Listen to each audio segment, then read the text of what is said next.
halkan waxaan ka gelaynaa marka cuduradii aan kasoo hadlaynay mid kamid ah waxaa la yiraahdaa form of blight.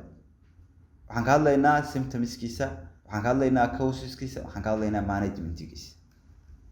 symptomskiisa waxaa kamid ah disease development after the flowering.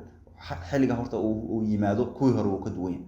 geedkan cudurkan wuxuu yimaadaa geedku markuu flowering ka sameeyo. waa large plaque lesions caleemaha iyo wuxuu ku sameeyaa dhibco waaweyn oo madmadow. wuxuu kala kasoo muuqdaa wuxuu kasoo stemka and colsiska ama meelaha caleemuhu ka baxaan. to form soo u sameeyo large blackened area si uu caleenta dusheeda ugu sameeyo area oo madow ama dhibic madow ah oo dark color ah. irregular shaped wuxuu ku sameeyaa in caleentii ay noqoto ama qambaroorto ayuu ku sameeyaa.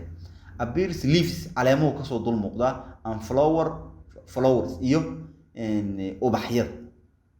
ear infection can cause waxa sababa lagu dhahay wuxuu ku sababayaa flower to die.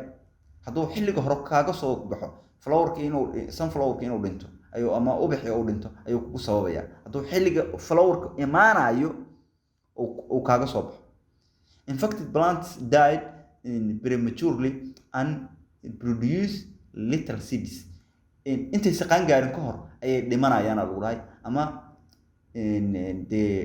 waxay dhimanayaan plantka dhimanaya ama prematurely xilliga uu qaangaari rabo ayuu dhimanaya isagoo yar ama inuu dhinto ama inuu xilliga disease often affected plants circular pattern ayuu ku sameeyaa oo noloshiisa ayuu raacaa. waa kana isagoo baabiyey oo ku sameeyey dhibaato deedna geedkii uu dhintay oo uu noqday xash. marka waxaad ka arki kartaa geedkan dhibaatada aadka u ba'an oo ku sameeyo haddaan laga hortaginin oo seedkiisii iyo wixiisa iska habaynin ama ku sameyn. cause maxaa sababa? waa fungus survive seeds. fungus maadaama aan life cyclekiisa inuu raaco hore u sheegnay. fungus survives in seeds wuxuu ku dhex badbaadaa seedku la socdaa deedna seedkii oo xawaa shay aad abuurto oo wuxuu ku leeyahay sunflower debris ama qashin hore oo cudurkan ku dhacaya beerta ku dhex yiilay deedna waxa waaye asagii ku dhex badbaaday hadda adowda geedkii uu la soo noolaanaya xilligii dhexdiisa.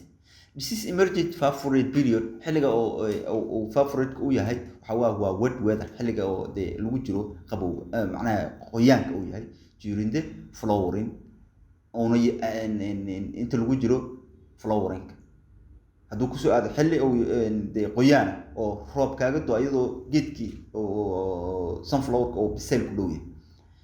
sida loo manage gareeyaa rotate the crop lagu dhahay.